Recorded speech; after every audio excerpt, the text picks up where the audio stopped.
to Richmond yesterday. So I came back to Newport News just for today, so I am so happy that you showed up. But not only that, I'm happy that you came, because often when I go to Richmond, I feel alone because not a lot of us stay connected from the Newport News and Hampton zip codes. And so I want to change that so that you all know what I'm doing, so that you can keep me right, and then so it can be true representative government. If I don't hear from those that I represent, it's not truly representative government. So for those of you that have been to a few of my events, you will hear a few things that you've already heard before, but repetition is good, and those of you that this is your first time coming, we would love for us to all start off on the same information. But before we get too far along, I do want to recognize some special guests. We have Mayor McKinley Price with the City of Newport News.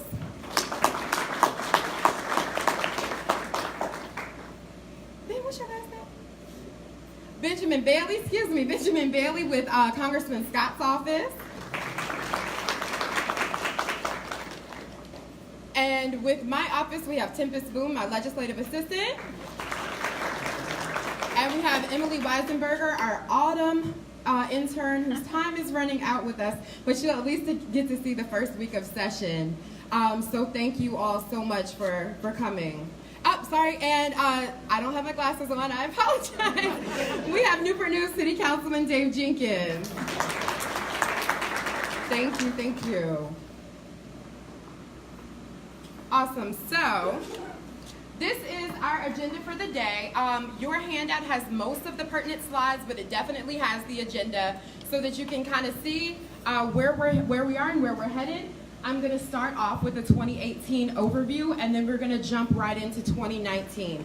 There are a couple of issues that are coming before us that may not be the most popular issues to talk about, but they are some of the most important, and we have some special guests to help us talk about that.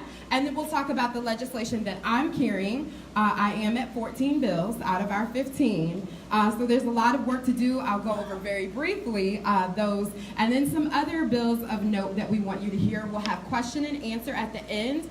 But if you have something burning that you just have to raise your hand, we'll put a pin in it, but I don't want you to forget your question, or you can jot it down on your notes. So 2018 came with, in my opinion, some pretty significant wins. This picture is a picture of delegates from both parties lined up behind Governor Northam as he was signing the budget bill, which included Medicaid expansion. And 400,000 working Virginians were then able to get the coverage that they needed. And we're hearing that we're on track to be at 50% enrollment of those that are eligible. But I'll also share information that you can share to make sure that everyone that's eligible is getting enrolled. We also had some progress. We were able to pass HB 1138, which established the office of the student loan ombudsman. It's like qualified education loan ombudsman, which is really, really huge. We were able to pass the first student loan reform bill in Virginia this year, establishing that office as a place for any Virginia borrower that has student loans to go for centralized information. And what's really, really good about this is whether you are further from your graduation date or you just graduated, if you have loan debt, student loan debt, you can call them and get information.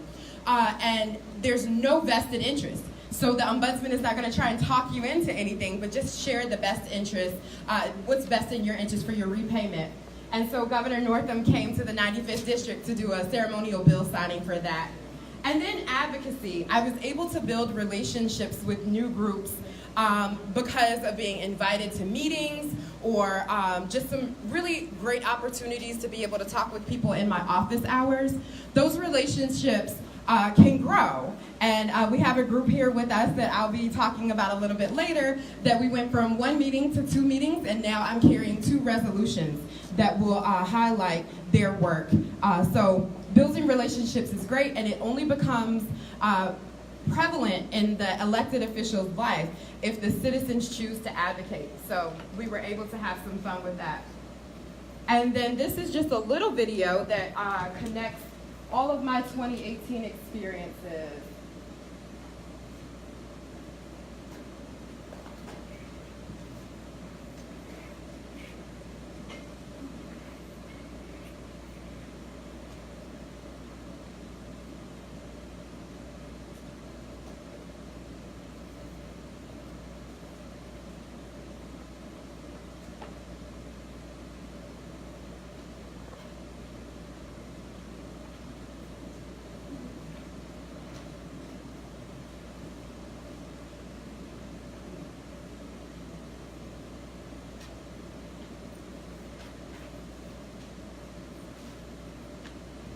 And the random picture of me on the phone was quite, probably one of my favorite moments from 2018. We went up to the office of the Secretary of the Commonwealth, and with the Restoration of Rights Office, we made calls to people whose rights were restored, but who would not receive their notification before the deadline to register. So we were calling them to let them know, and then helping them register on the spot, and that was really cool. We got more than, a team that I was working with got more than 400 calls done in one day, and about 40 registrations from that, so that was exciting. But it's been a busy year. We are technically still in session from 2018 because we had 2 special sessions, one for the budget and one for redistricting that we have not adjourned from yet. So this idea of it being a part-time job didn't really happen this year, but we'll be going into January pretty strong. So we're gonna start off with the pop quiz. I am really, really big about my constituents having civics knowledge because you can't change a system that you don't know how it works. And so I just want to make sure that you all kind of know some of the basics. It might have been since about 8th grade for some of you that, you went over this. But okay, when does the 2019 session begin? January 9th, February 14th, March 7th, or July 1st? Yes, because I just moved up there. And so it starts on January 9th. How many residents does each delegate represent about? 50,000, 100,000, 83,000, 75,000. 83,000. So there are 8.3 million Virginians, and we are split up, give or take a few, amongst 100 delegates. How many members of the House of Delegates are there? I just gave you that one. I forgot that was the next question. But there are 100 delegates in the state of Virginia. How many members of the Senate of Virginia are there? Yes, great victory, 40. There are 40 senators, so the General Assembly is made up of 140 members, and we all have the right and an equal vote. How many committees does the House of Delegates have? It's a little bit harder. 12, 20, 14, or 10?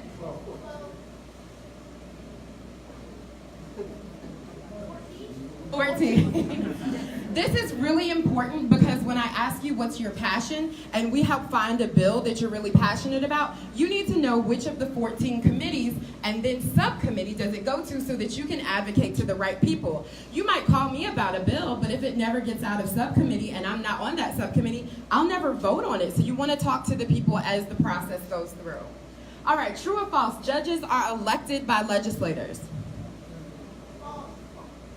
This is absolutely true. All 140 of us take votes on who will be judges in the state of Virginia. So if you have a certain philosophy about criminal justice reform, you want to make sure that you're talking to your legislator so that when we're choosing judges for your area, that we're choosing the ones that you think will have the best outcomes for the justice system. And there are some open judge seats that are being funded for Newport News and Hampton area, so you want to pay attention. So that is true. All right, how long are the terms for the House of Delegates? 4. House of Delegates? 2. So our terms are 2 years. And then what about for the Senate? Yes, absolutely correct, sir. Thank you for playing. The senators have 4-year terms. All right, almost done. How many options does the governor have in response to a bill getting to his or her desk? So there, how many, let me tell you, how many options do they have? I think I heard 4. Okay, awesome, 4. So he or she can sign it, he or she can veto, he or she can take no action, which the bill would automatically become law July 1st. And then what's the other? Amendments, right? He or she can send it back to the House and Senate with amendments saying, all right, it was an okay bill, but here's how you can make it better. And so when we go back to session in April, we're dealing with those vetoes and with those amendments. which also answers the next question. Once the governor vetoes a bill, is it dead and no further action can be taken? True or false? False, of course, because the other actions can be taken. And a veto can be overridden with 2/3 of the House and Senate. I would be a terrible teacher because all of y'all would get A's because I give away the answers. But, or a good teacher, I'm not sure how that works out. Who can be an advocate? Legislators, citizens, lobbyists, or all of the above? Absolutely, all of the above. Lobbyists in Washington, D.C. are a little bit different, but when you think about the average lobbyist in Richmond, they really are informational sources because we, the legislators, are part-time. So I was never a doctor, right? But if I need to, if I need to vote on some bills that would impact doctors and patients, I need to talk to some folks that know some doctors, right? And so it's a really good exchange of information. But they're up there full-time, we're up there full-time, and now all we gotta get is number 2, and we'll have the whole family together, and we need the citizens to come up and advocate as well. All right, what is the top issue of 2019? Is it voting rights, criminal justice reform, education, or economy and jobs? It is whatever is most important to you, because that's what you should be fighting for and advocating for. So, thank you for playing. Give yourselves a round of applause. So, most of you have kept up to date with those issues that I just mentioned, because those are the ones that I hear from you all most likely, criminal justice reform, education, and our budget. But there are a couple of other issues that are really important that I want to make sure you're talking about in your family, your community, at your job, because they impact us all. And so we're going to hear some more information. We're going to talk about the economy and tax policy, the student debt crisis, maternal health, and then the census and redistricting. So our first guest is Michael Cassidy, who is president and CEO of the Commonwealth Institute for Fiscal Analysis. When I tell you this organization is the go-to, look at the handout that you have, the color one, and you can see the quality of the work. They put things in easily understandable terms, even when we're about to talk about tax policy, and also really make it relatable. So no pressure, Michael. But Michael Cassidy is now going to come forward and share with us. Great. Thank you, Delegate Price, so much. I'm Michael Cassidy. I run a nonprofit, nonpartisan think tank in Richmond called the Commonwealth Institute, and we conduct independent analysis of state fiscal and economic policies with a focus on how they affect middle class and low income Virginians. And so it's my pleasure to be with you today to talk about a very important issue that will be a major debate in the coming General Assembly session that starts on Wednesday, and it's going to be centered around tax policy. And so this is why we created the handout that we've shared with you, because the policies can sometimes be complex. So what I'm going to do is talk a little bit about what the issue is, and then talk about how there will be a big debate over it in the coming General Assembly session.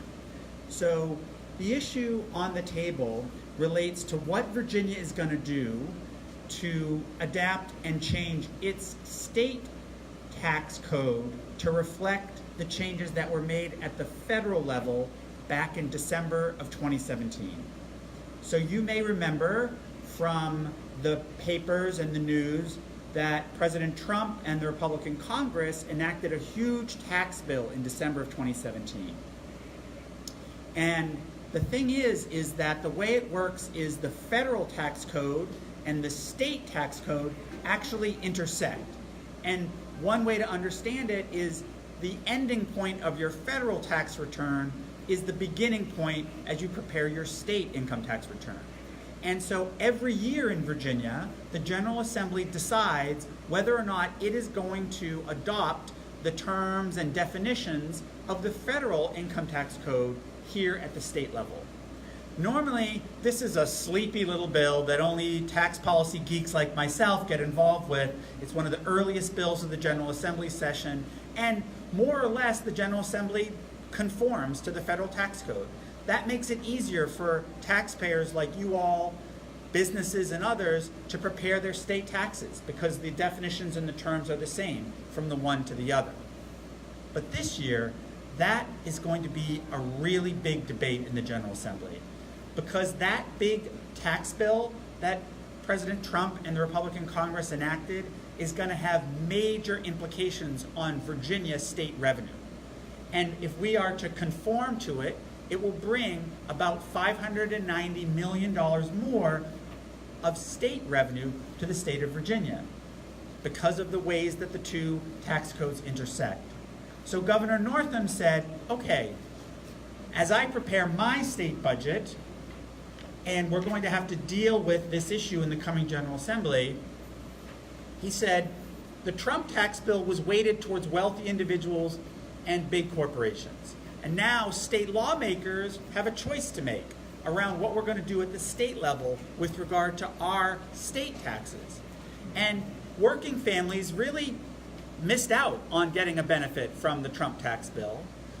They didn't get as much of a windfall as wealthier folks and big corporations did.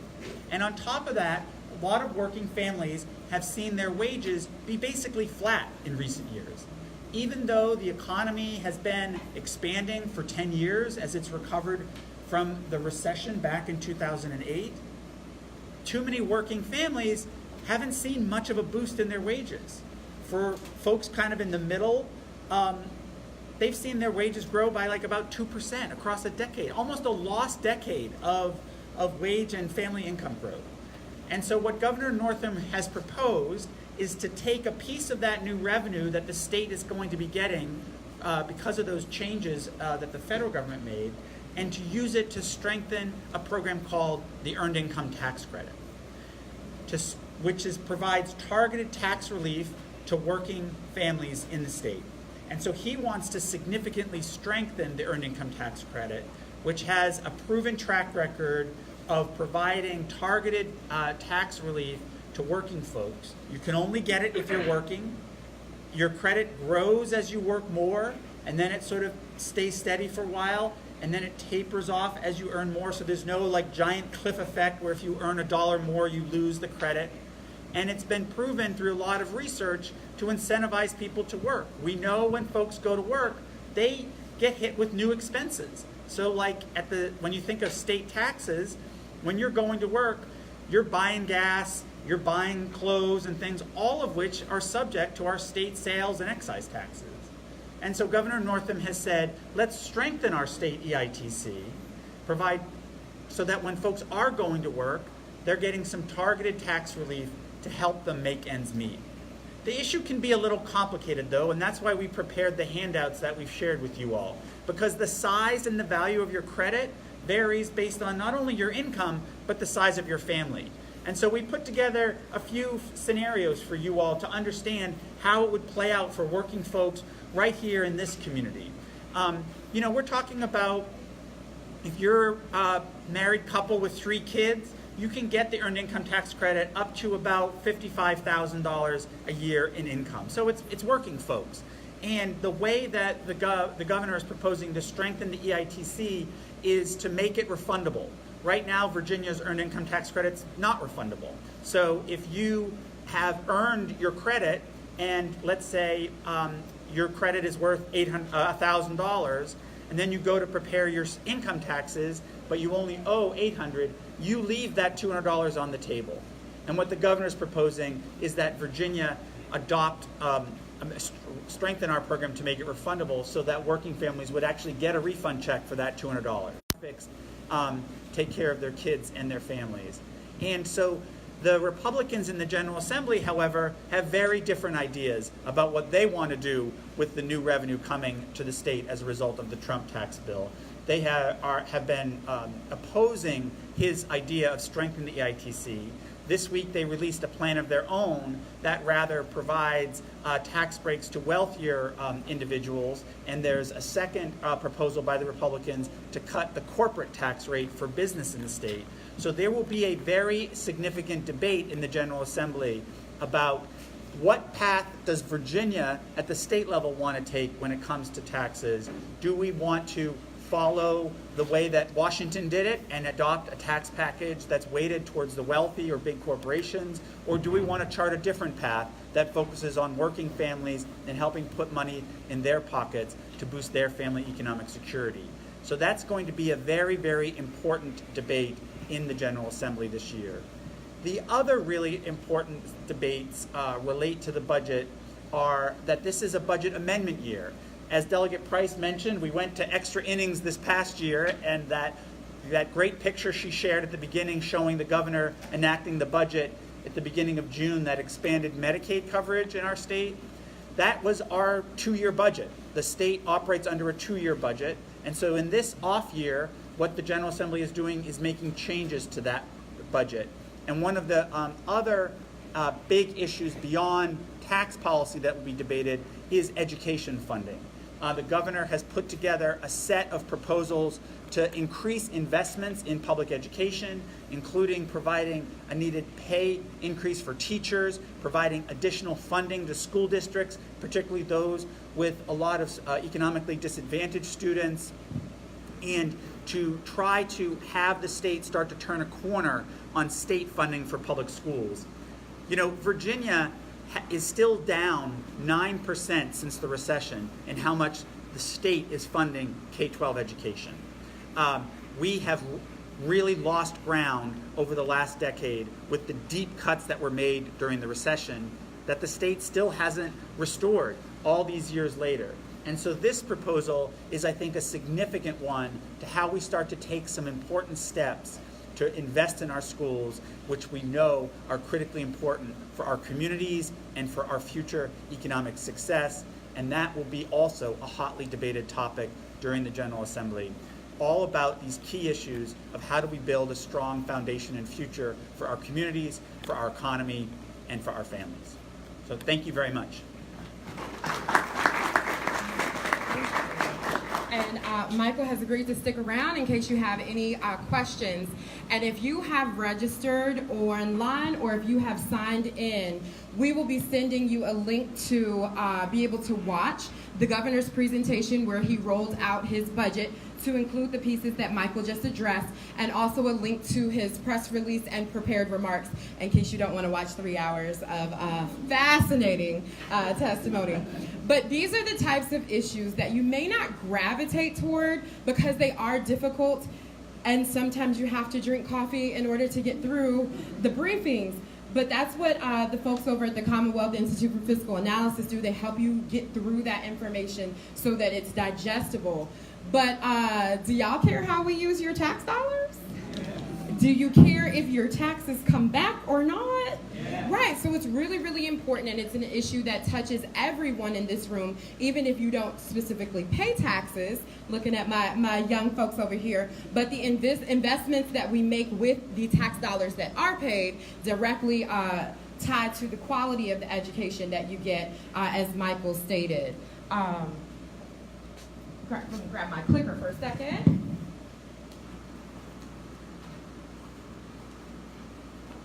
So we are going to take a 30-second break, and I would love for you to turn to your neighbor and talk about what tax policy means to you as I stall for a technology update.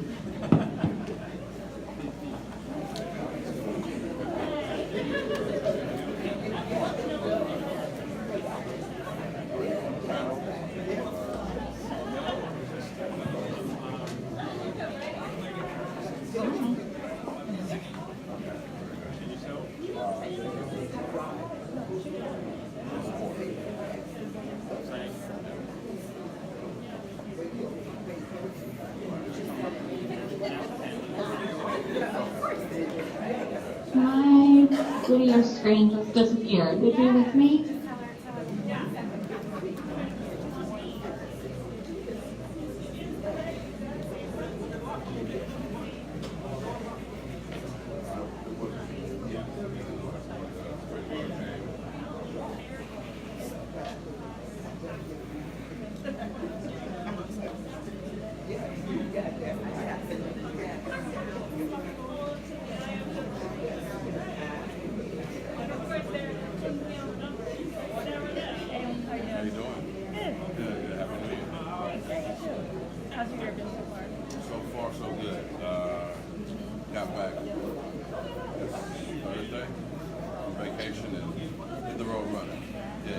hazed a little bit at work. So I think they were expecting me to get back with you. Yeah.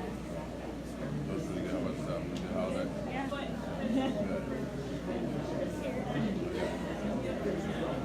This is now Virginia's home though, right? Yeah. Okay. All right. I know what part of Virginia. Okay. Right here. Okay.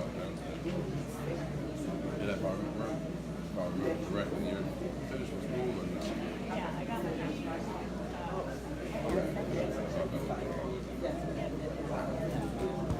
Audio from the Okay. All right. We can hear you. Officially like your Okay, hi. semester of school. Okay. Congratulations on getting your life back. Alrighty, so everybody talked about how fascinating tax policy is. Yes, yes, yes.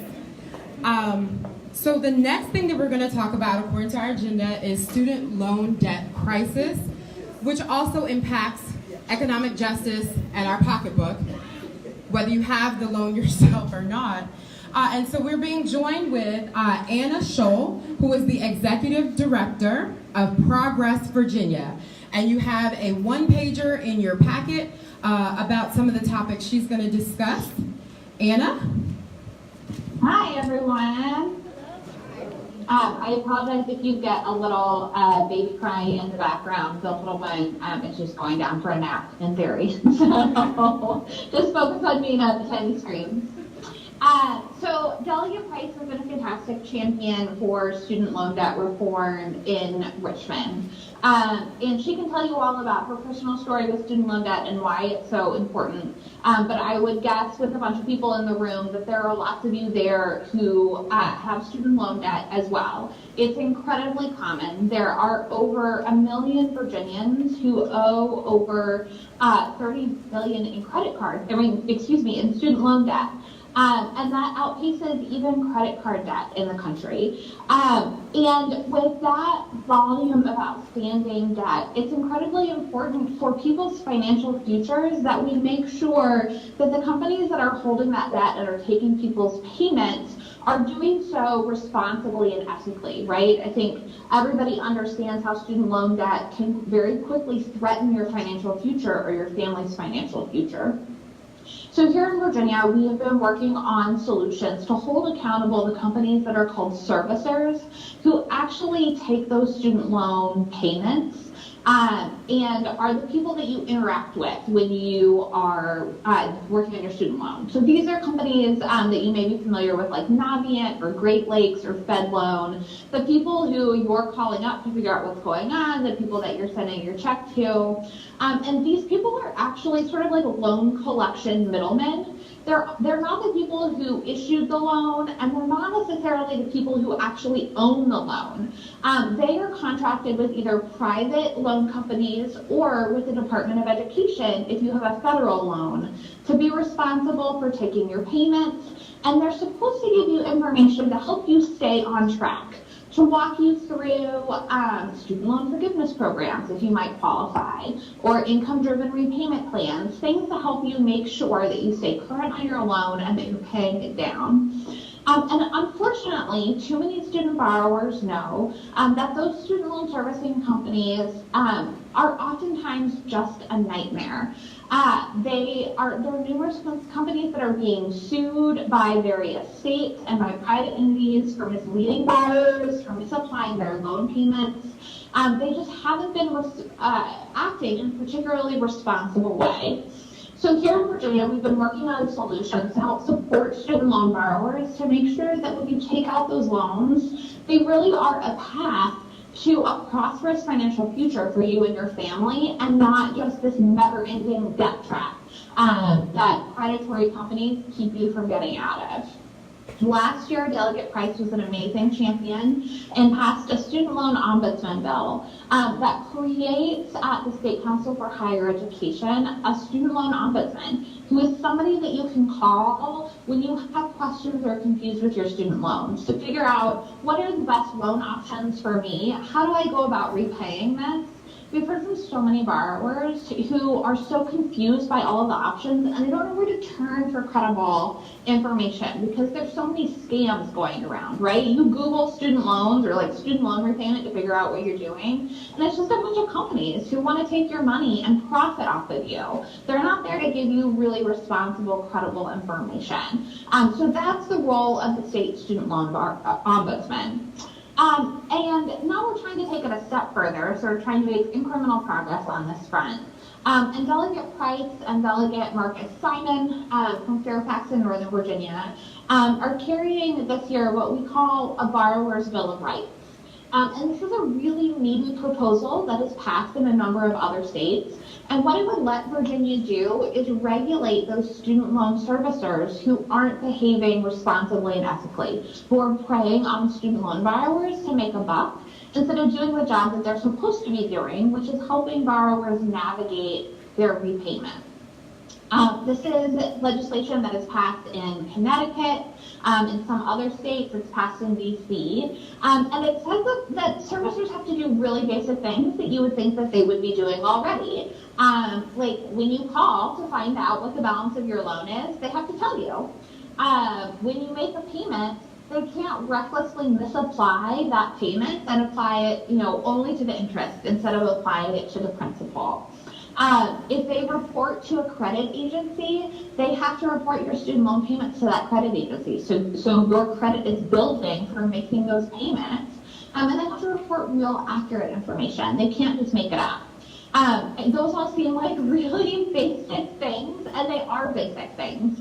Unfortunately, they're just basic things that student loan servicers in too many cases haven't been doing. And when folks are struggling to repay $5,000, $10,000, $20,000 worth of debt, having the people who are taking that money, not handling it responsibly, not applying payments to the loan or giving you misleading information is a really quick way to ruin your and your family's financial future. So we have to do a better job by those borrowers.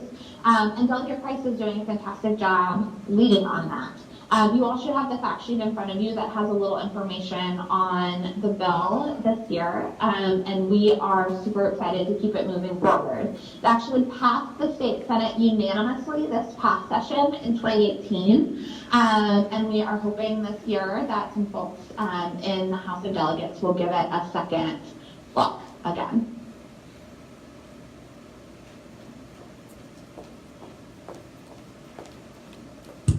Thank you. So Anna actually can't stay with us the whole time. So are there any questions specifically about what you heard about student loan debt?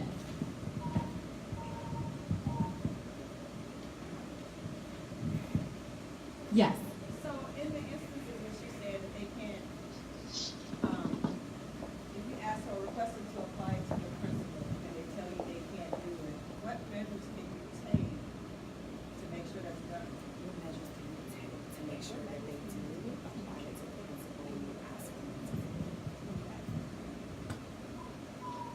that? So the best recourse that you have now is actually that student loan ombudsman that Delegate Price carried the legislation this past year to set up at the State Council of Higher Education in Virginia. So they're not quite up and operational and running yet, but there is a federal student loan ombudsman at the Consumer Financial Protection Bureau. If you think that your student loan servicer is not behaving the way that they should, they're not giving you accurate information, those are great places to contact and see if somebody can help you and tell you what they should be doing. So the federal student loan ombudsman, if you just Google federal student loan ombudsman, you'll probably get there as well. But they're housed in the Consumer Financial Protection Bureau. And then the state student loan ombudsman will be up and running very soon to take that information and help you navigate as well. Thank you, and I'll also make sure that I send out the contact information to both the federal and the state student loan ombudsman in the email as well. Are there any other questions specific to student loans? Okay, perfect. Anna, thank you so much for your time. You're very welcome. So you all may know that when I first got to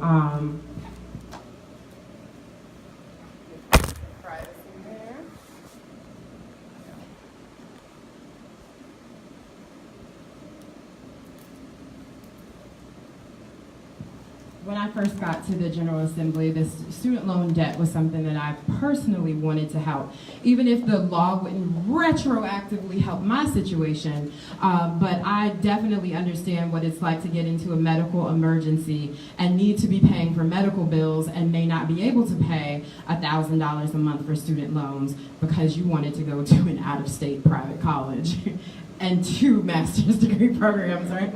So there's this thing where like everyone tells you get all the education you can, and you do, and then what, right? So we don't want Virginians living in poverty or living impoverished or even choosing jobs that they don't really want because they're basing it off of their monthly payment amount as opposed to their calling or their passion. So it is something that I'm definitely passionate about. So if you could turn to your neighbor for 20 seconds and talk about how important it is for us to make sure that not only millennials, but Virginians with student loan debt have financial security and what it does for the Virginia economy.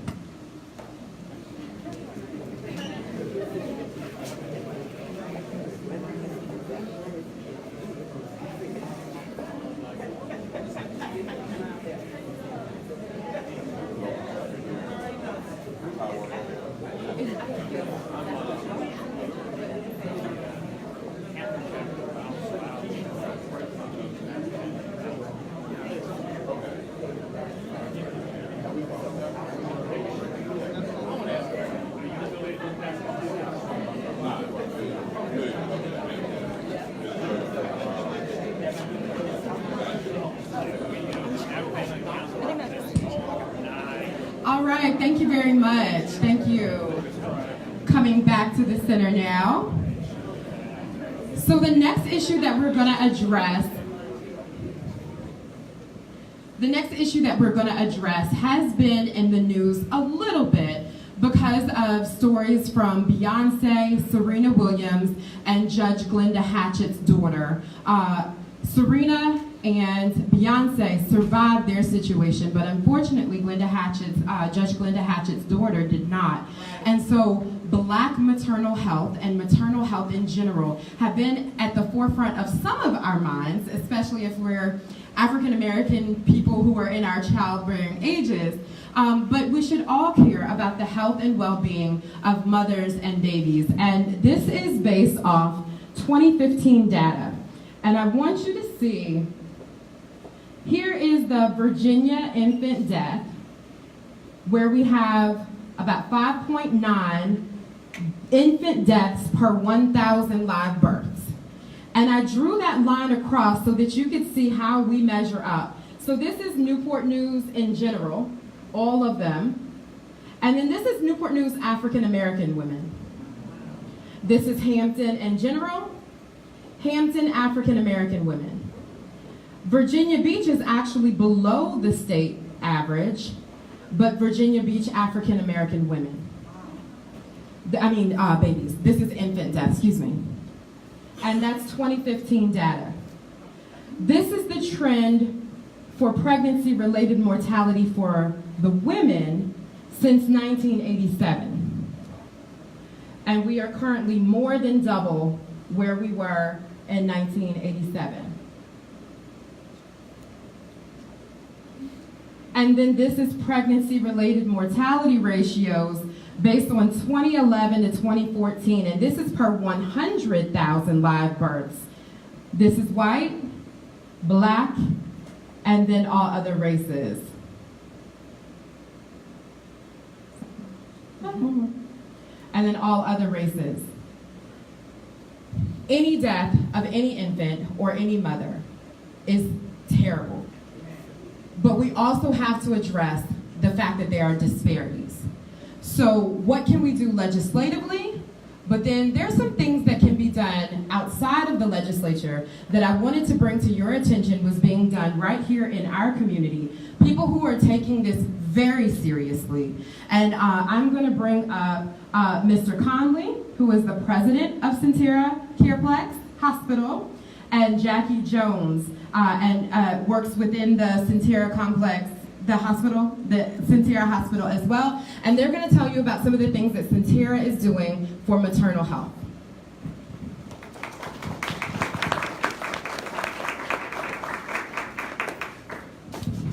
you, Delegate Price. So just quick FYI, I go by Kapua, so if you call me Kirkpatrick, then I am in trouble with somebody. All right. So my family and I just recently, I'm the new CarePlex president, and we just recently moved out here from San Diego, and the whole community has been just welcoming. And so we're very excited about talking a little bit about what we're doing at CarePlex as far as maternal health. Just to put things in perspective.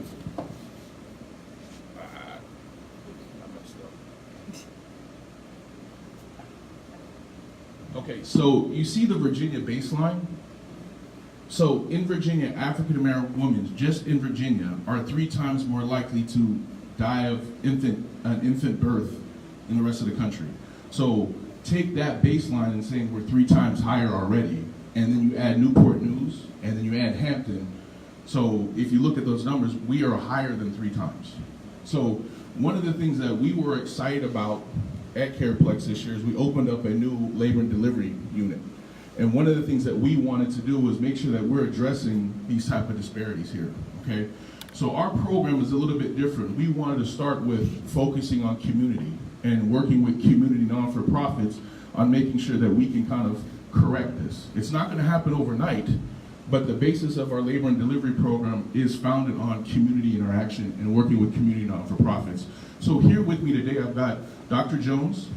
She oversees our maternal health division and our maternal health department, and she's going to talk a little bit about what we're doing as far as engaging the community. It's very unique, specific to CarePlex, and we plan to do a lot more in the future. Since this is our first year, these are the areas that we're focusing on. So.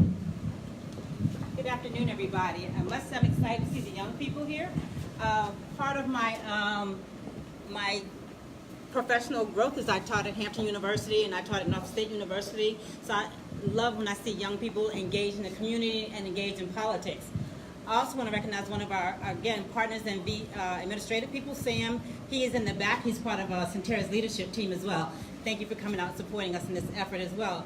A couple things about us at Centera CarePlex that we're excited about. One, like Kapoor said, we're new to the community, coming back from 2009 when we closed, but we also understand our mission there and our values there, and that is to address our partnerships and things that we can do to combat some of these numbers in the Hampton and Newport News community. I might mix up the slides here, but I want to skip to, we're 1 year old, and we'll talk a little bit more about that in the end. Won't talk a lot about our unit, but we do have what's called the labor delivery postpartum recovery model. So our moms do come in one room, stay in that room the entire time, which is a good thing for what we heard in our focus groups, that parents want to come and stay and no separation during that time of labor and delivery. Our partnerships are really important to us. The one we just established December 1st is our Stork's Nest. So if you've never heard of Stork's Nest, if you know Marcia Dimes, it's part of the Marcia Dimes Foundation. And Marcia Dimes works with eliminating that early delivery of preterm births, eliminating infant trauma, and just all around good health for our babies. So they have partnered with Zeta Phi Beta Sorority Incorporated from Hampton Newport News chapter, and they established this Stork's Nest, which speaks to serving women of underserved populations.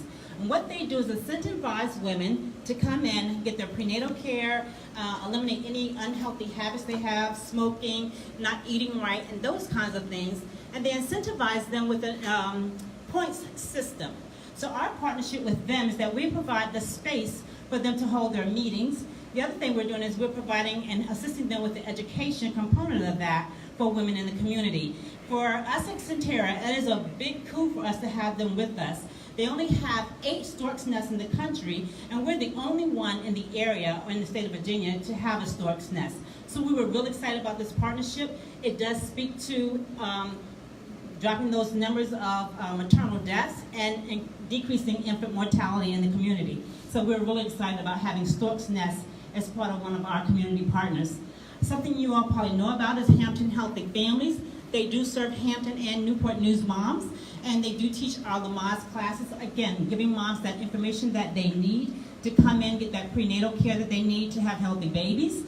They also provide community outreach where they'll go and visit the mom and infant up to age 4 or 5 years old. So again, that gives mom another resource when they don't know what to do and how to manage their pregnancy and after they deliver. So we like this partnership that we do have with Hampton Healthy Families. Another one we have that's real important, as you all know, mental health is one of those things that is skyrocketing lately. With postpartum depression, a lot of women don't recognize it until after they've left our care.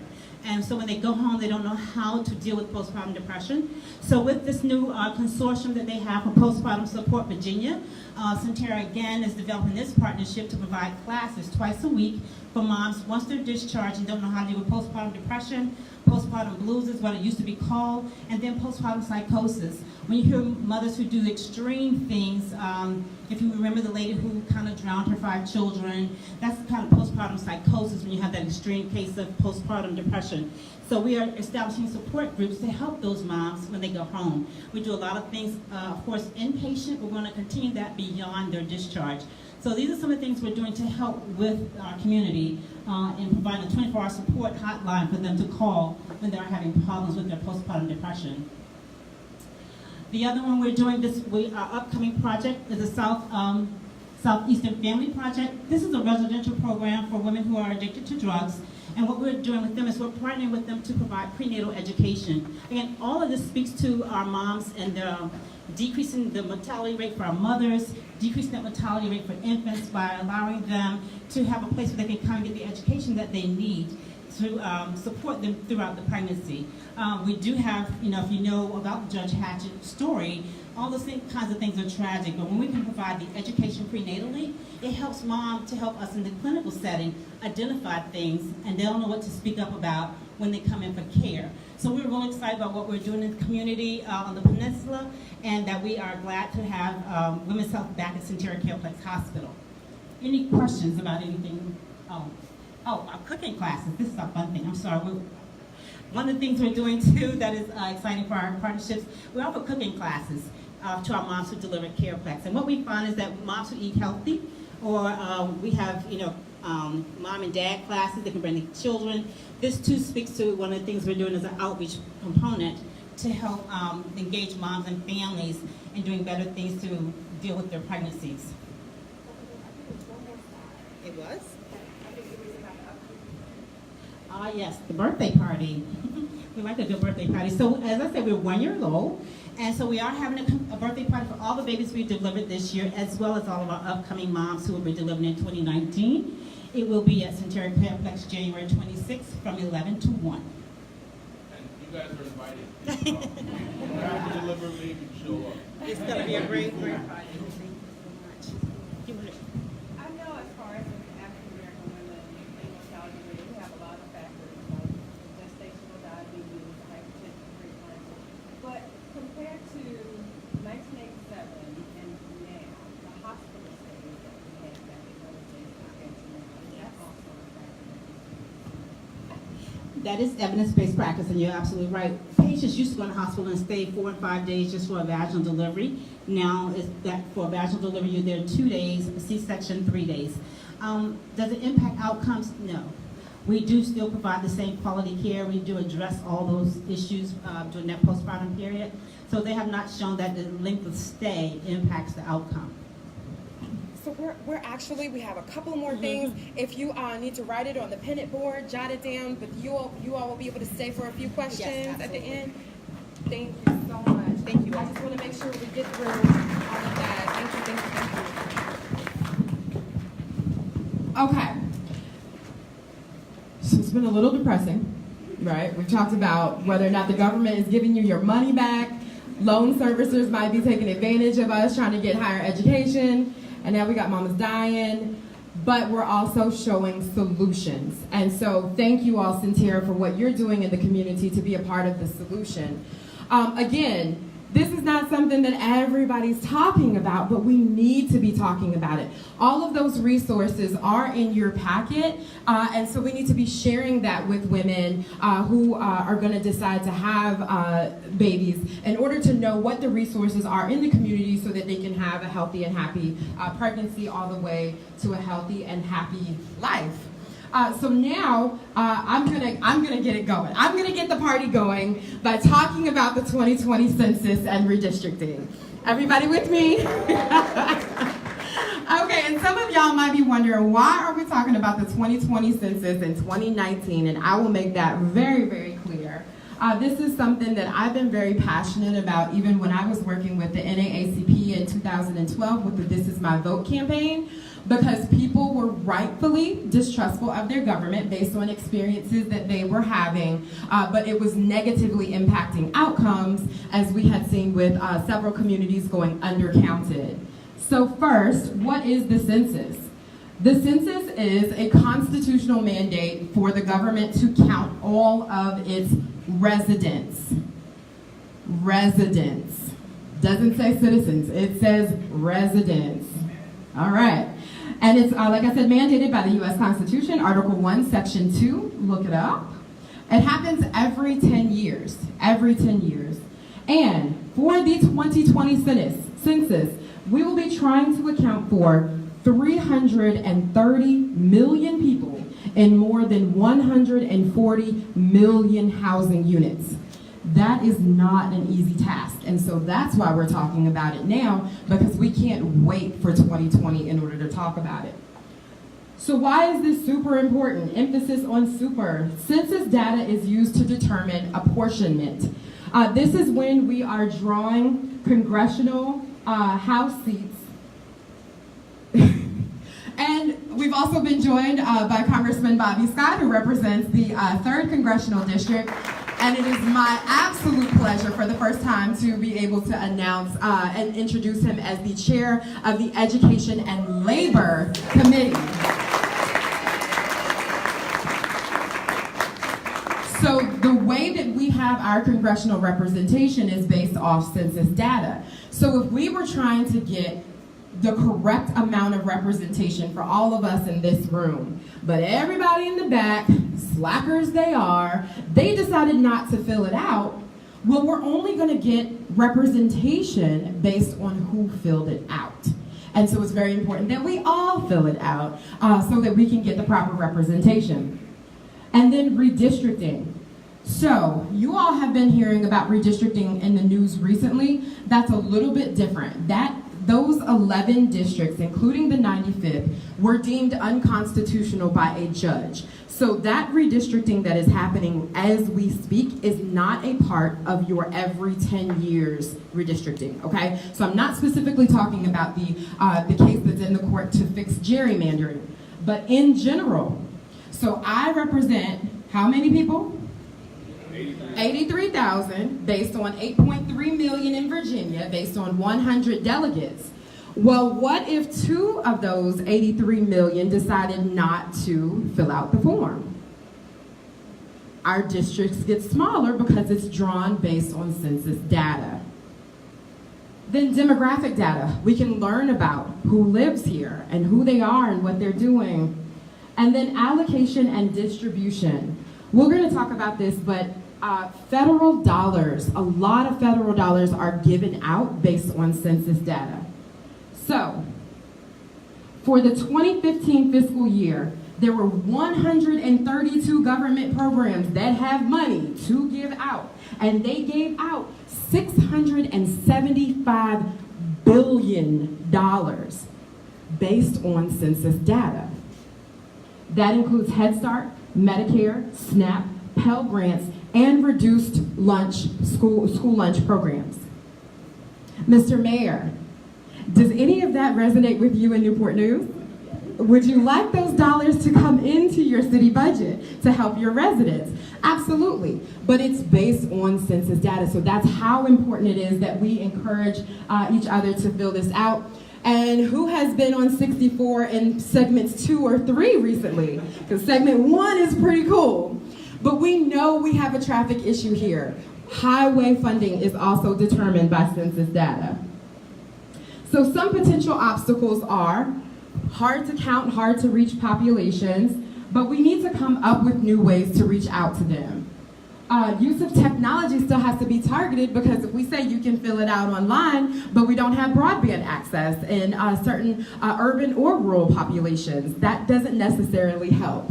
So we need to be that. And then if there's going to be less money from the federal government that is dedicated to this, then that means we have to pick up the mantle for what the government isn't funding and really work with the infrastructure that we have of nonprofits here on the local level. It's also a responsibility for those that are in charge of this to care that everyone is being counted. Okay. All right. So what's happening at the federal level? As you may have heard, there is a push for a citizenship question. What this would essentially do, based on the actions of ICE and some of the things that we've seen on the news, it would have a chilling effect potentially on immigrant populations filling out the census. In Virginia, that is huge. And if those residents, tax-paying residents, need services, they should be able to get them based on the fact that they live here. So they need to be counted. So the ACLU, along with several other partners, are and attorneys general, are fighting against this, trying to get that question removed from the actual census. And then there have been funds to handle this on the federal level, but have they been authorized? Maybe our congressman, he's shaking his head no, as we suspected. So just because you pass something saying, oh yeah, this would be a great idea to fund this at this level, until you put it in the budget and put the dollars behind it, it's just an empty statement. And is the Bureau ready? The federal government is shut down right now, so there is no one at the Census Bureau working on this right now. So this is something that we need to think about on a local level. So what can we do? We can make sure that local planning is in motion, and Newport News is on the ball. They are making sure that they're using all of the technology that's available to make sure that the maps are correct so we know where houses are, so that we can make sure that the folks that live in the houses and apartments are being counted. And then we can make sure that the plans that we have outreach to all communities. So if we have communities that don't speak English as their first language, we should have resources in their language. And the community partnerships. So it is very possible that if you're already doing outreach, that if you were just given a little bit more resources, you could help with census outreach. We already have a wonderful nonprofit network in Newport News. So soon, hopefully, localities will be able to continue that work with resources from the state if we support Governor Northam's budget, which includes $1.5 million for state outreach in the state of Virginia. We're not as big as California. They put $90 million behind theirs, but $1.5 million is a great start to be able to help localities make sure that their residents are being counted. So redistricting. Now, I did say that it was based off census data. Currently, it is also based off whatever the legislators want to do. Political gerrymandering is legal. Racial gerrymandering is legal. The federal courts are gutting the Voting Rights Act. I cannot say with 100% certainty that every Virginian vote is equal because of the way our districts are drawn right now. So, I am putting forth with Governor Northam's administration, again, a redistricting criteria bill that would make political gerrymandering illegal, it would make racial gerrymandering illegal, and it would also put into Virginia code the Voting Rights Act. When the Supreme Court is gutting the Voting Rights Act, they're not saying it's not a good idea, it's not feasible, they're saying that you don't have to do it. That doesn't mean that we shouldn't. And we as a state do not have to wait for the court to tell us the bare minimum of what we should be doing to protect Virginian voters, and thus I'll be putting forward this legislation. I would love if anyone would like to help me with this bill. There is an uphill battle. As we can see, voter suppression is real. We saw it in Florida, we saw it in Georgia, but it's a little bit different in how we're doing it here in Virginia. And it's not flashy and in your face, it's nuanced and behind closed doors. And so we've really got to blow that open and get some things fixed with that. So don't forget the census happens in 2020, and then redistricting happens the year after. So you get the census data, and then you do your redistricting the year after, okay? So why are we talking about it now? Because we need to make sure that the rules are in place that make it fair and equitable when it is done in 2020. And so that's why we're carrying the bills now. All right, so what's in store for 2019? So when we say session begins on Wednesday, session is when all 140 of us come to Richmond. 40 go into the Senate chamber, 100 go into the House chamber, and we're voting on bills to include the budget, because we'll have budget amendments. The budget is a bill. So how we're using your tax dollars, how we're electing judges, how we're passing laws that will directly impact your life, how we are investing or not in education for those teachers' raises that we heard about, or how funding happens where the rich schools get richer and the poor schools continue to stay without as many resources. All of that starts on Wednesday at 12 noon. And it's a short session year because it's an odd number year. So it lasts for 45 calendar days. So count the weekends while you're counting our 45 days. And we're at the floor session from Monday through Friday at 12 noon. But our committee meetings happen at different times, and I'll give you more information on that.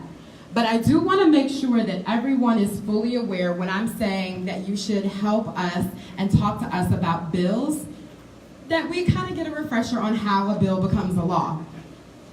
So, this slide is in your packet, and so you can refer back to it. But these are the steps that bills have to take in order to become laws. This is what's happening in the 45 days starting Wednesday. And there's several points of entry where citizens and residents can speak up about the things that they care about, but it starts with a delegate or a senator introducing a bill, and then it's assigned to subcommittees on the House side. So when I was saying, like, don't call me about a bill on agriculture, I'm not on the agriculture committee. Call the subcommittee that it got assigned to so that it can get to me if you support it. So you can look up which committees and subcommittees. So for the House, the way this is written, it's a delegate introduced the bill, and then you would just flip it if the senator introduced the bill, because it has to pass both houses. But it goes through all of that to pass the House of Delegates, then it goes to the Senate, starts over, and then it goes to the governor for either a signature or no action, and the bill becomes law. It's very, very, very important that you realize that, because when people call me in like the middle of session and the bill has already died and they want to advocate for it, it's too late. It literally is too late for this go round. All right, so now I'm going to talk just a little bit about the bills that I'll be carrying. And I wrote them out because literally there are quite a few, but I'm not going to go into detail about all of them. But I will stay after this session to talk about any of them that you would like to talk about, especially if you want to talk about how you can come support them. All right, so I will be working with the Attorney General again to carry the domestic terrorism bill. This bill was born directly out of the incidents that occurred in Charlottesville, and because my editorial comment, we can't really trust the federal government to protect us in the ways that we used to with the Department of Justice. We need to allow states and localities to protect their residents when a hate group is descending upon their locality. And so this domestic terrorism bill actually gives a moniker of domestic terrorism to an organization, and it lists out what has to happen before that happens, but it allows for us to say, no, you can't come have your march here because you're a hate group. And so it's a little bit deeper than that as well, but we'll be carrying that. Did you all know that you can just walk into municipal buildings in the state of Virginia with your open carry firearm? Hey, Dave, how you feel about that? Councilman, yeah? Mayor? Most of us, when we go to City Hall, it's not because we're going to say thank you for the wonderful job that you're doing. It's because something went wrong. It might have been our money, our property, but we feel like we're being messed with. Do you really need a firearm on you when you're having those conversations? And so I am looking to pass a bill that would allow localities the choice to say whether or not guns are allowed on their property, and it would be just for the municipal property. Does anyone remember, not too long ago when a certain district got their representative by pulling a name out of a bowl. Okay, so I put in a bill prior to the name being pulled out of the bowl because the bowl itself was just wrong.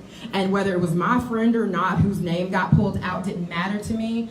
I knew that it was wrong. Well, we looked across the country and there are 3 ways that ties and recounts occur or get solved. The legislature chooses the winner. That's not what you want, y'all, okay? And then there's by lot when you're pulling the name out of a bowl, hat. And then the other one, there are some states that will kick the election back to a special election where it goes back to the people where it belongs. And so I'm looking to bring that to Virginia so that ties and the recounts go to a special election.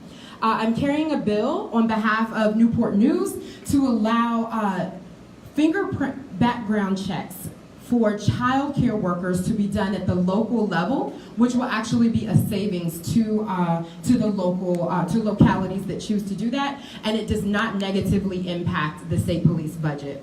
Well, also, did you guys know why the city council meets at 10 a.m. on the first Tuesday when they get together organizationally? Do you all know? Like when you're like, I would love to watch that, but I'm at work at 10 o'clock. It's because the charter says it. Did you know that Newport News has to go before the state legislature to change their charter? So in order for the mayor or the councilman to ask for a 7 p.m. meeting for the first organizational meeting, they have to ask me or one of the other legislators to actually work to change their charter. So I'll be carrying that as well. So hopefully we'll have later meetings so that it's more accessible to the residents. I talked about the redistricting bill. So I'm also carrying something called a Reproductive Health Equity Act. And it has basically 4 provisions. One is it codifies a woman's right to access legal and safe abortion. It also prevents any insurance company from denying an FDA-approved form of contraception. When we just talked about maternal health and death, as a person of childbearing age, when you hear, nope, you can't have contraception, nope, you can't have an abortion, and oh, by the way, in some areas, you might be 200 times more likely to die during your pregnancy. That's alarming. And women should really have the ability to navigate that with their provider. The third provision would allow for for state dollars to go towards helping undocumented immigrants access the care that they need. They may not be able to get insurance or coverage, but they pay tax dollars. And so it would be helping them get the services they need, especially for contraception if they should desire it. And then the other is, within the LGBTQIA+ community, gender identity is real. And right now, if you identify as a man, but you have reproductive organs, your insurance company will not cover the medical care that you need. And so people are being forced to check the choice of their gender that isn't who they are in order to get medical coverage. This would prevent that discrimination, and so that people can get the medical coverage that they want. So that is REA, that's the Reproductive Health Equity Act. So I will be carrying that. Running through some of these, do you all remember the case about the Hampton police officer that was helping someone in a situation and there was exchange of bodily fluid at the scene of the accident? It was on the news. So basically, there was an officer that was trying to help someone that got hurt but accidentally got cut herself, and there was some exchange of bodily fluid. Do you guys know how dangerous that is, right? Well, right now, in order for, if the person is unconscious, deceased, a minor, or refuses, that the person that would want to know the testing results of the blood or fluid has to wait until the next time that the General District Court chooses to put it on the docket. So this bill would actually make it the highest priority bill the next day that the courts open, so that the person can know if there's any medical attention that they need to seek, specifically which medical attention that they need to seek. That officer ended up taking a special cocktail that had her sick for 3 months and was out of work. And so it's just kind of like the mental knowledge of being able to say, okay, I do or I don't have been exposed to something, but also being able to work with your provider to get the care that you need, especially for our first responders who are out there working to save our lives. There is a bill to make sure that, like the FEMA on the federal level, emergency preparedness materials are available in multiple languages. This bill would make sure that in Virginia it is as well. I'm not sure if you all know where Cottage Grove is, but it's an apartment complex in the 95th District near Heritage High School, and it's largely Hispanic. When we were asking some of the residents were they prepared because they live very close to evacuation zone A, they were even unaware that a hurricane was coming because all of the information had been put out in English only. And so it would help to get emergency preparedness information out. In New Bern, North Carolina, there were several communities that do not speak English that were caught woefully unprepared, and they could have probably saved some lives if that information had been sent out in multiple languages. You all heard about the situation at Aqua Vista Apartments with the air conditioning, or lack thereof. So I was working with some residents there, glad they called me in. It was then when I realized that the building code has regulations that state, if you say that you offer air conditioning, you only have to cool the room to 80 degrees. Now, for those of us that can, if we were traveling to a hotel that said that they offered air conditioning and it was 80 degrees in your room, I don't even have to say. And I know where I live, I'm blessed to live somewhere that if it was 80 degrees in my place, I'm calling the property manager and it will get fixed that same day. That's not what's happening in low-income areas. And I was in a room that was at 80 degrees. It was too hot to cook. It was too hot to breathe. The little baby with asthma couldn't breathe. And it's just not healthy for our elderly and sick populations. And so we have a bill that would address, through the regulations, 77 degrees as what the room needed to be cooled to. There's a little nuance to that about how you can legislate regulations, so we're working through that, but I'll keep you posted. And then the last one, let me tell you how important it is, very briefly, let me tell you how important it is to reach out when you have an issue. So because of the domestic terrorism bill, I've been receiving some pretty interesting messages from who I assume to be Nazis because they're very mad about what we're trying to do for the label of domestic terrorism. So other than being called all of the things other than what my mother and father named me, I have really stopped looking at my Twitter DMs. But there was a name that didn't look familiar, and I decided to click the message. And it was a mother whose daughter had been sexually assaulted by someone about her same age. And then they ended up in the same high school together. There are some nuances on how assailants and victims or survivors are treated when there's a no contest plea versus a guilty verdict. And so we have two bills that are addressed there where if there's a protective order, not just the superintendent needs to know or the school board member, maybe somebody in the building should know that there's a protective order. This student was told that she basically had to follow a safety plan and was told to go directly to the second floor when she got to school.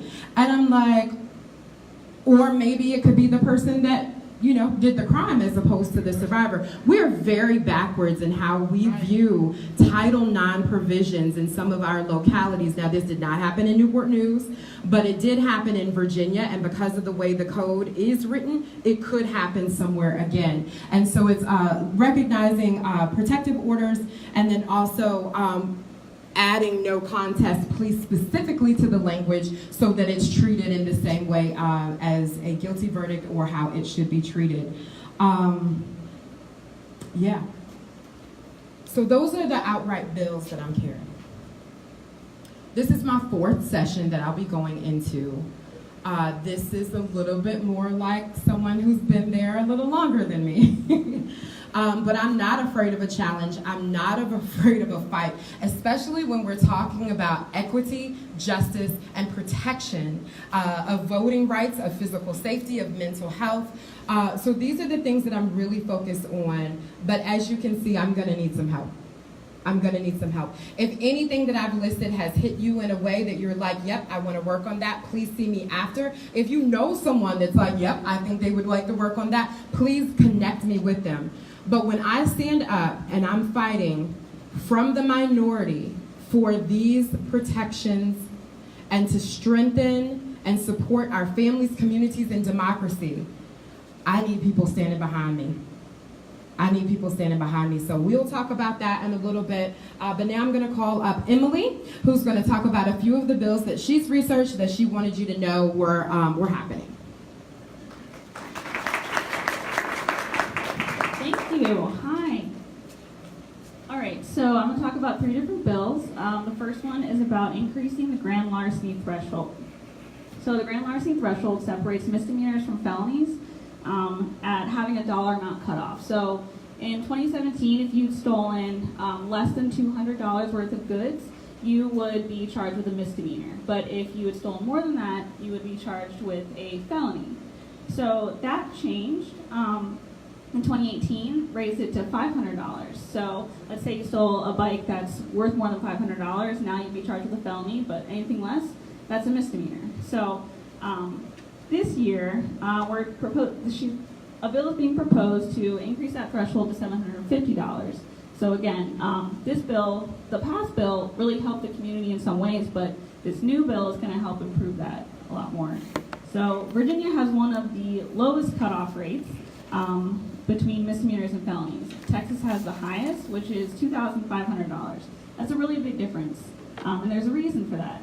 So when the cutoff for what is considered a misdemeanor to a felony is higher, the highest sentence someone convicted of a misdemeanor can get is 1 year in jail.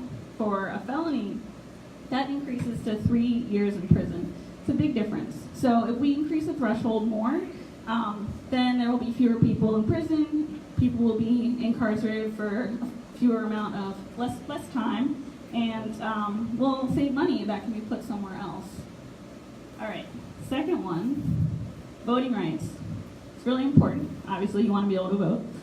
But in Virginia, we know that when someone's convicted of a felony, they lose their right to vote. This bill addresses a couple aspects of voting rights in the criminal justice system. So when someone wants to get their voting rights back, they have to petition, which is a confusing process, complicated, takes a long time. So this bill would require that prisons and jails have education and teach people who can get their rights back how to do that.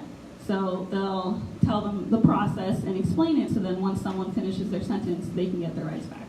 The other part of the bill, also about education, it's about helping people who are currently incarcerated vote. So let's say you committed a misdemeanor, you're in jail, you don't have a felony record, so you have the right to vote. But you can't get to the polls during election day because you're in jail. So this bill will require jails and prisons, or jails, to teach people how to apply absentee. So how you can vote absentee from prison, and so it'll teach them the process of that. So this is important in a few ways. It can help people who are incarcerated feel like their vote counts, and if they get their rights back, feel like the vote can count later. Some studies show that when people vote, they are less likely to go back and commit crime that will end up in jail again. So that's called recidivism, that process of returning to jail over and over. So that having a right to vote and being able to vote will decrease that. Another reason, race. So there's more people in the criminal justice system by rates who are people of color as compared to people who are white. So as a result, then there are disproportionately fewer people who are voting who are people of color versus people who are white. So this could help close that gap a little bit. All right, last one. So this one's about getting your driver's license suspended for not paying a fine. So let's say you were speeding, you got a speeding ticket, or you had to go to court, and now you have to pay court costs. So these are fees maybe you weren't expecting, or you haven't saved up for, and you don't have enough time to save up for it before the fee is due.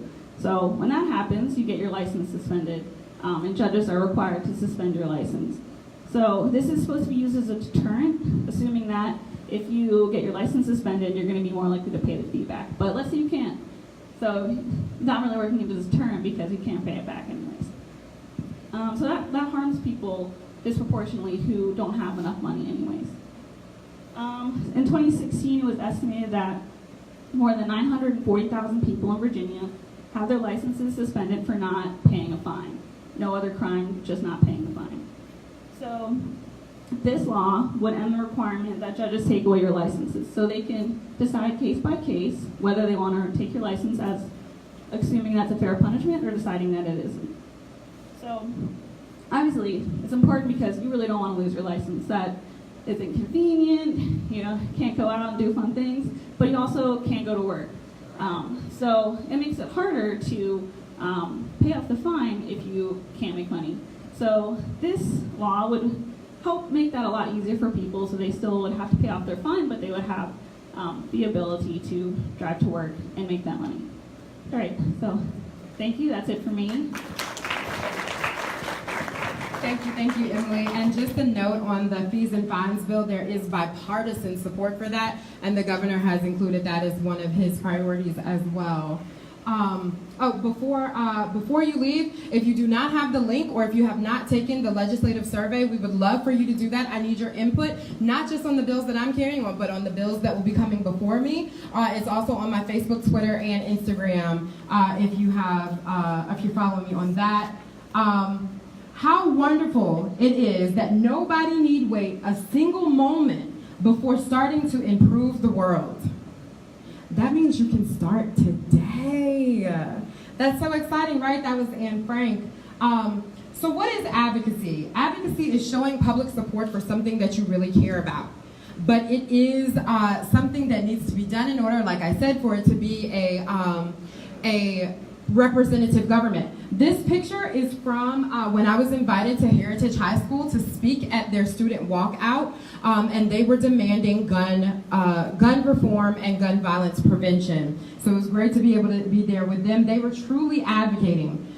Advocating is a verb, which means you have to take an action. So how do you do it? So Tempest is gonna come, if I were to remain silent, I'd be guilty of complicity.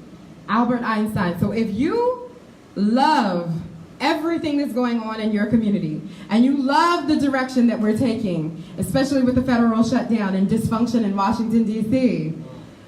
Sorry, Congressman. If you are silent, that means that you're sending the message that you're okay with how everything is going. And so we're going to show you how to make sure your voice is heard with Tempest Boone, my legislative assistant. Good afternoon, everyone. All right, so as she mentioned, I will go over ways for you to get involved. Session, it is from January the 9th to February the 23rd. So you can come up, you can visit us anytime during that period. We're there Monday through Friday. You can visit subcommittee meetings, committee meetings, House floor sessions. Committee meetings happen all times of the day. They start at 7 o'clock a.m. Some of them end or start at 6 p.m. So you can feel free to come visit us anytime. The floor session, as mentioned before, starts at 12 noon. So if you aren't able to come to the Capitol to visit us, you can view that online at your desk during your lunch break, hopefully. But you can see what goes on during our floor session at noon. There's also gallery seating if you come visit us, where we can arrange for you to sit in the gallery. You look down, see all 100 members of the House of Delegates and Ms. Parker, Senator Mamie Locke's legislative assistant. She's here. She can, if you live in our district, I guess, she can help arrange seating on the Senate side. So that is available for you to come up to visit us there. We are in the Pocahontas building. That's where our offices are. And again, session takes place next door, which is just right across the street at the Capitol. Why would you want to come to Richmond? hopefully will come to talk to your legislators about whatever you're passionate about. As Delegate Price mentioned, find your passion, find what you want to change. It's a lot that goes on in session. As she said, each delegate has 15 bills that they can carry this year, so you don't want to overdo it, all right? So make sure that you find one topic or one bill that you're passionate about, send an email, visit the Capitol, but advocate on that particular topic. One-pagers are super helpful. So we have anywhere from about 10 to 12 citizen meetings a day. So when you come to the office, please make sure that you bring a one-pager with you. We have meetings from the state salamander. We've had meetings about that, which was an actual bill last year, to issues that come to health, welfare, and institutions. So it's a wide range of topics that we can talk about during a very short time of the day.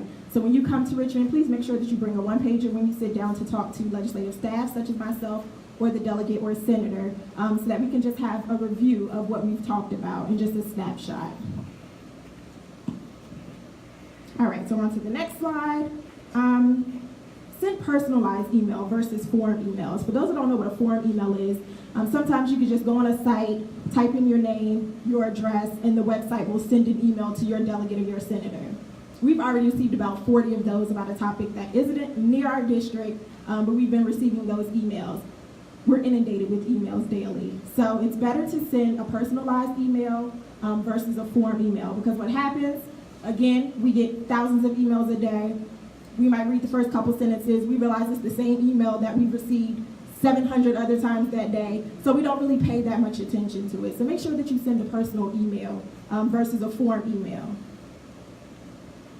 Also, when you do send an email or when you call our office, make sure that you include your home address.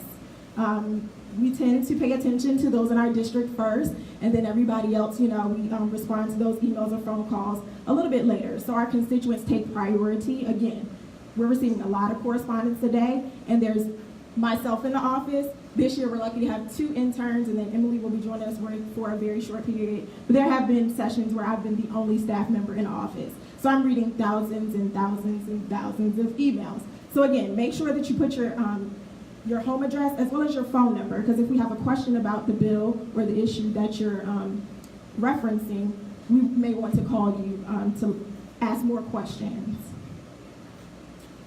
Tell your representative how the legislation will positively or negatively impact you.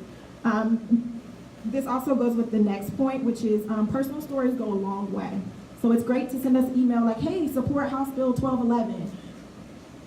Have a good day, right? But how does 1211 impact you, your community, your family? Please make sure that you put that information in the email, because it allows us to put an issue with a face, all right? And the same thing when you're coming to talk to us. When you come to our office, you get maybe about 10 to 15 minutes, if that, because again, our schedule is very limited. So make sure that you tell us what bill or issue you're talking about first, and then from there, go straight into how does this affect your family member, your community, or etc. Using social media, and I think Delegate Price mentioned this a little bit. Please don't DM on Twitter. As she said, I think it took her maybe a couple months to respond to that message. That lady DM'd her months and months and months ago.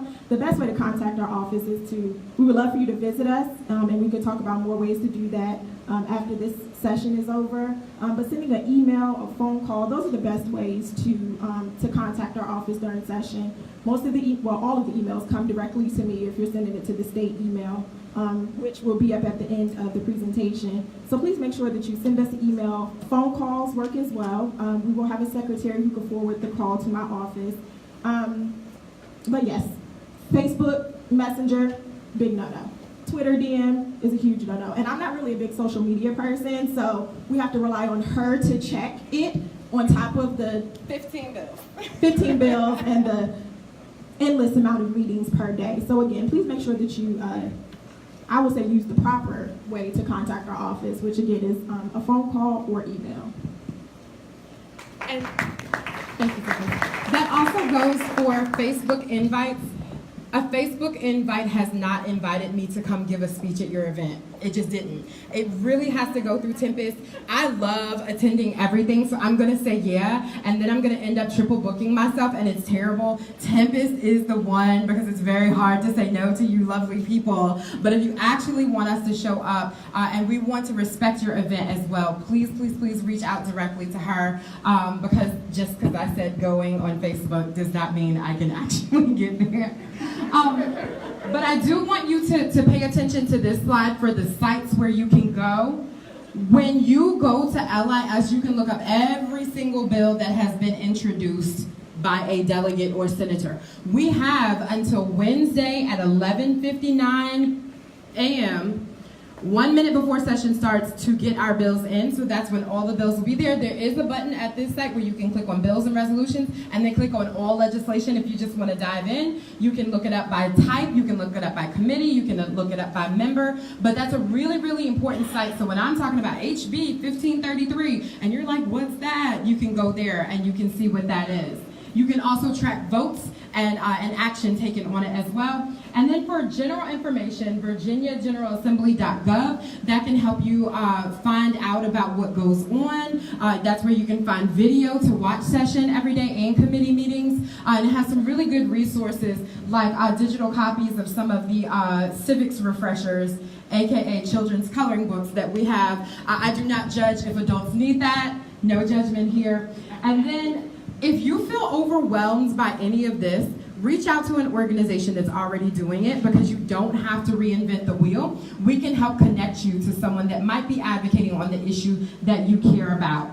So just really quickly, these are the top 5 of the, so far for the 95th District Survey. The top 5 issues are healthcare, justice, that was criminal and racial justice, education, reducing crime, and economy and jobs. So for the 95th District Survey, those were the top ones. And out of all of those that answered the question, 100% of the respondents said that they believe that nonviolent ex-offenders should get the right to vote again. So we are going to work on that with the constitutional amendment that's been proposed. And then love is a combination of care, commitment, knowledge, responsibility, respect, and trust. I want you to focus on knowledge and responsibility, because that's what I can help with. I can help you learn, but it is your responsibility to do something with what you have learned today. Did anybody learn something new? Okay, great. So now it's upon you to share that. So we do have, we wanted to give you about a half an hour for questions, but we cut into that just a little bit.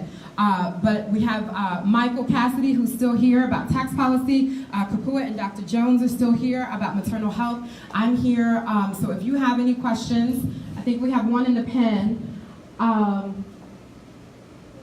Okay, so why is it that African American pregnancy-related and infant mortality rates are higher than other ethnic groups?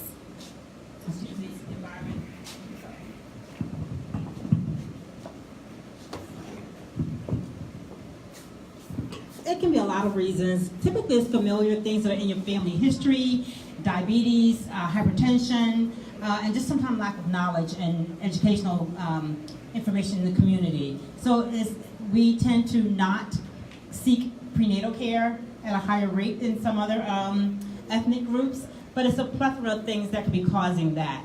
So it's incumbent upon us in our communities to make sure that we encourage each other to get that prenatal care that's out there. We offer a lot of support groups and a lot of avenues to do that. So it's just that disparity exists because of other comorbidities in our communities.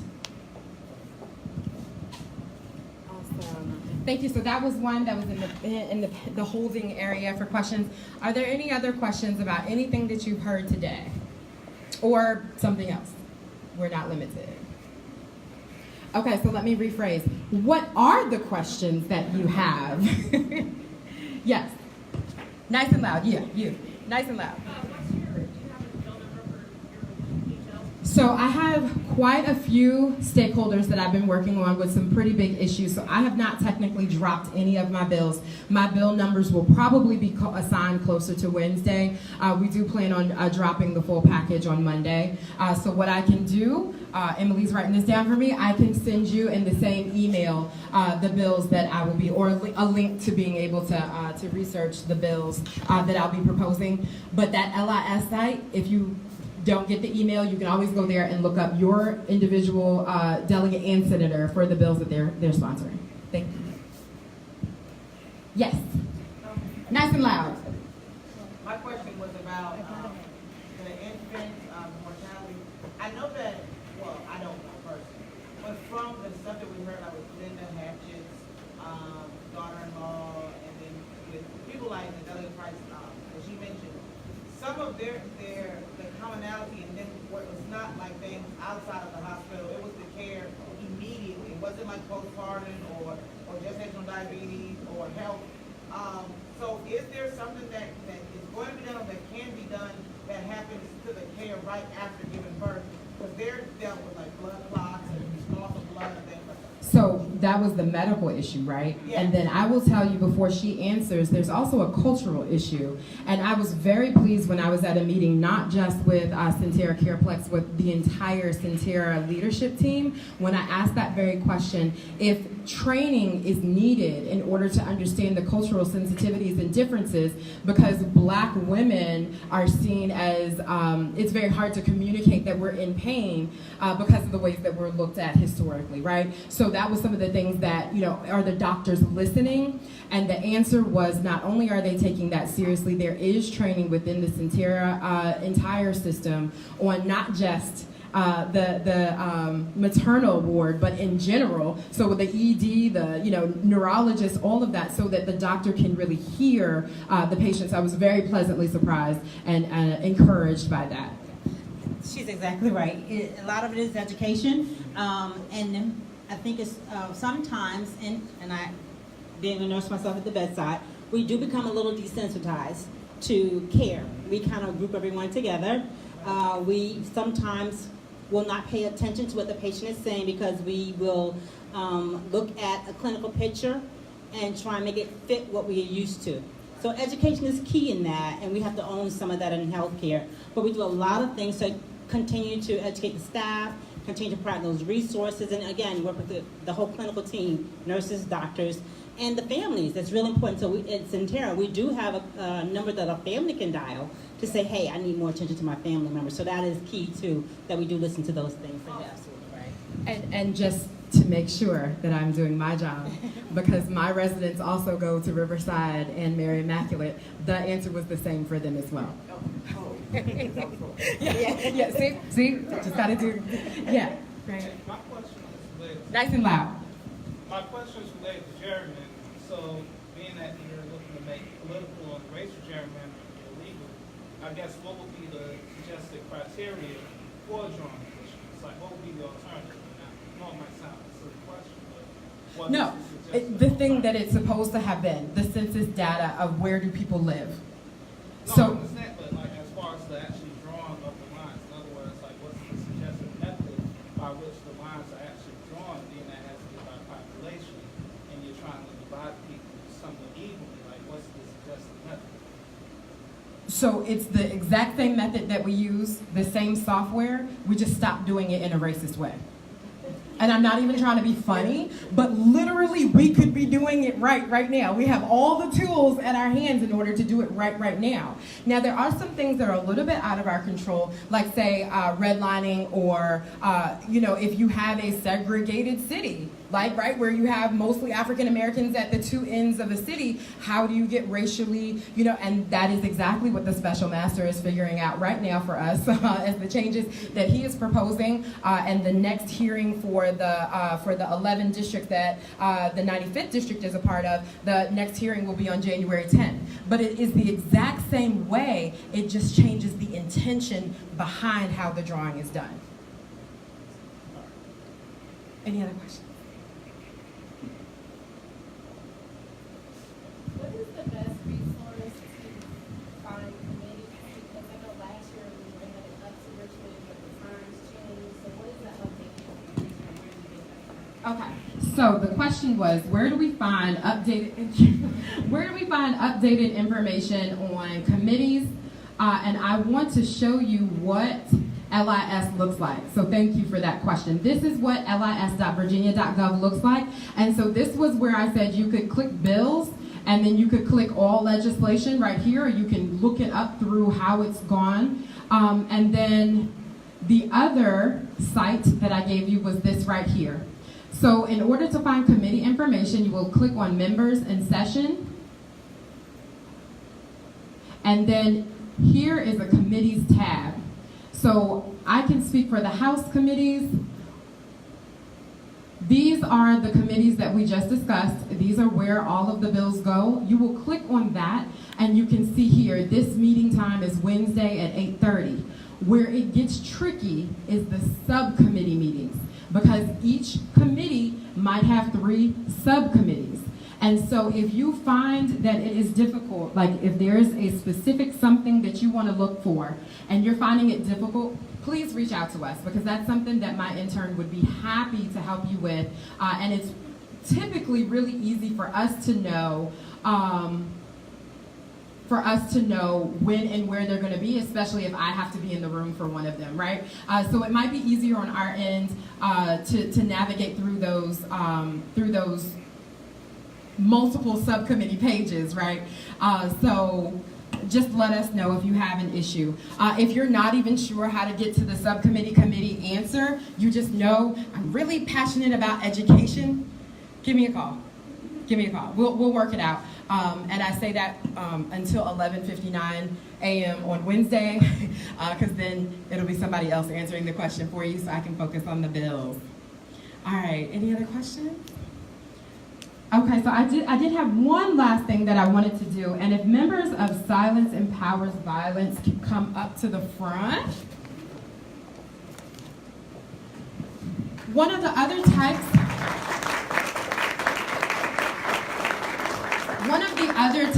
of bills that a delegate can put forth are designating certain days, weeks, or months as awareness days, weeks, or months. And so in 2017, I worked on a polycystic ovarian syndrome awareness month in September in Virginia so that we could start talking about it and be more aware about it. Well, that is an awareness tool that these lovely people, it started in this building. What month was that? It was really recently. No, the one before that. The first one. December of 2017. What? No, it was warm outside. So let's just assume that it was summer. We're gonna keep going, sorry. I'll fact check in a while. But I came into a classroom and we were talking about advocacy and civics, and I didn't really have to do much because they knew all of the answers, and they were like, okay, lady, what's next? And so I had to come big because y'all not about to play me in these streets. So I didn't want them talking bad about this here Delegate Price, so I came to the table with, if you all come up with 2 resolutions, I will carry them for you and work them through the system of the Virginia House of Delegates to bring awareness to your cause. So I'm going to bring Sanaya up, and she's going to have 30 seconds to describe what... Is that not it?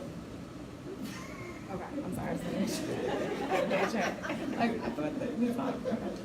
To describe what their organization does and what the Awareness Week would do. And it started in Newport News, but it is a statewide movement. And I'm going to have her come up and stand right here so she can be on Facebook too. I'm going to start with my team members first. So, Mr. Todd.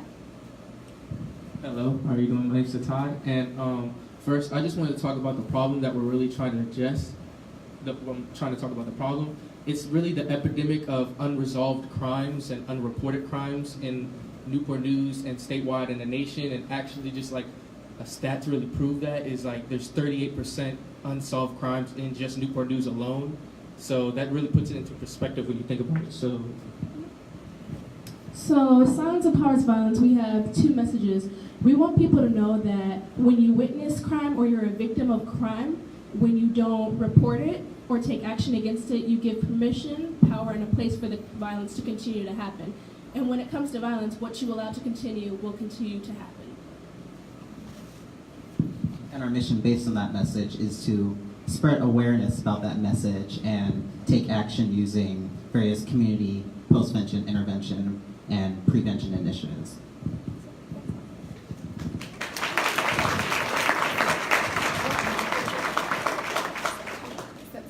So the third full week of September is what we are looking to designate for the entire state of Virginia to really follow this Silence Empowers Violence movement, which is the anti no snitching stuff. So it's like we have all of these stars out here talking about no snitching. Well, this group right here with your support is way more powerful, more passionate, more dedicated and committed than all of that, no curse words, all of that stuff that's going on that's really ruining our community. And so these young people have taken it upon themselves with Mr. and Ms. Higgs as running the show behind the scenes. So we are looking forward to getting that passed for them. An awareness designation bill does go through the same process as a regular bill, and it goes through the Rules Committee. So we will keep you updated. Hopefully they'll come up and help me argue this in front of the committee. But let's give them another round of applause. All right, so it's time to get to work. And your assignment is to figure out what you're gonna advocate for, to figure out how you're gonna do it, and then to reach out if you need help. It is my expectation, because I have all of your names, that I will have some accountability partners in my office for you. But we really are here to help you. And I get really jealous of other members who say, 300 people have contacted them about this and that. A lot of the emails that Tempest was talking about, they come from outside of the district. And so even if you're in the 94th or the 92nd, I just want Peninsula folks to reach out to me so I know what you're thinking and feeling. And this is my contact information. So our website, our email, our handle for Facebook, IG, and Twitter is the same. Our phone number, while we're gone, is an answering service, so that's not the most direct. Email is actually the most direct. And then check out my YouTube channel, because I typically upload videos. We will also upload this video in case there was something that you wanted to make sure that you heard again. That will be available on our YouTube channel. And then my Flickr, I'm really proud of my Flickr. We take pictures everywhere. You'll see your beautiful faces on there soon. But you can just kind of flip back and see, okay, what does a delegate do? There you have 3 years worth of pictures of what this delegate is doing. So I really, really appreciate your time and attention. I want to thank again our special guest, Michael Cassidy from the Commonwealth Institute for Fiscal Analysis. And we have Kapua Conley and Dr. Jones from Centera. And there was another elected official, Councilwoman Sandra Cherry snuck in, and she's there. I want to thank you for your time and attention as well. So that is the end. We'll hang out for questions. Have a good evening.